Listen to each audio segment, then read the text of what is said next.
we're joined by DC VC's managing partner, Zach Bogue. Zach, thank you so much for joining us. Thanks for being here. So it sounds like you all are all in on climate change. How can we unleash the power of venture capital to take on this massive challenge? Sure. So DC VC is an early stage deep tech venture fund.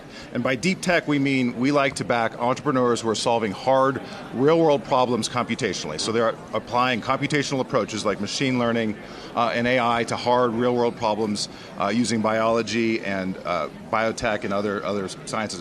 One of the hard, real-world problems that we're all facing now is climate change, and we think there are some credible approaches that can start to chip away at some problems there. So what is the Moonshot for you? I mean, you can give us some examples. I know you all invested in a company called Planet. They're doing some really cool things, but what's your Moonshot?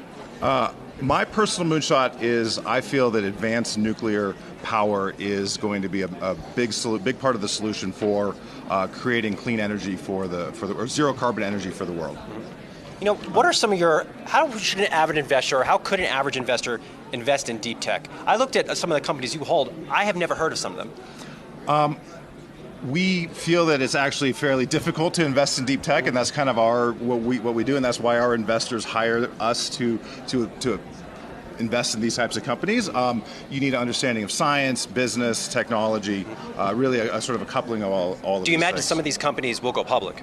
Absolutely. We had a great validation of one of our early investments in Elasticsearch, which is an early scale-out compute company that went public about a year and a half ago.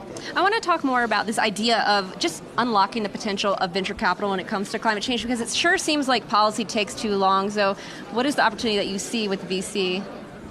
It's a tremendous lever for spurring innovation. And has proven that over the past 50 years of the industry. And a great example of this is our portfolio company, Pivot Bio, which has created computationally bred microbes to replace chemical fertilizer. So chemical fertilizer is this very polluting industry. About 10% of global greenhouse gas emissions are attributed to it, all in. And Pivot's microbes can actually let crops fix their own nitrogen and eliminate big chunks of the chemical fertilizer industry if it continues to progress on its track. A lot of the panels here are talking on regulation in tech. Where do you stand on that? Do you think some form of regulation would be good for big tech? Absolutely. I think there could be some government intervention.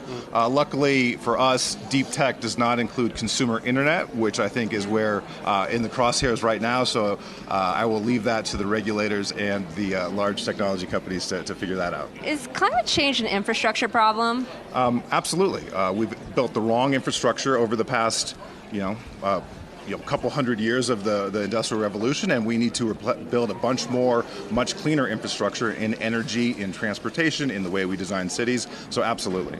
And what is your sense on tech valuations right now? Luckily as well, deep tech is a little bit more immune to the hyper valuations that we're seeing out there, but we are seeing some pretty high valuations across the board in technology companies. Deep tech companies are a little bit less accessible and also take longer to grow, so we're not seeing the valuation bloat that you see in other sectors. Another thing that I just thought was interesting, just reading about your company, y'all were talking about computational capabilities that just seemed like science fiction 10, 15 years ago. What's next? What's next? We're increasingly excited about what we're loosely calling biology as a platform. A lot of materials innovation over the past 90 years was driven by petroleum and inventing new compounds of petroleum, like plastics, which actually was a huge innovation and made a lot of the built environment around us. The design space for biology, if you can modify the genome and have a bacteria make a plastic-like substance, it creates 1,000 or 10,000 times bigger design space, and on the other hand, it also comes from plants which are renewable and not from petroleum. You recently raised a big chunk of money, $725 million? Correct. Are you nearing any investments?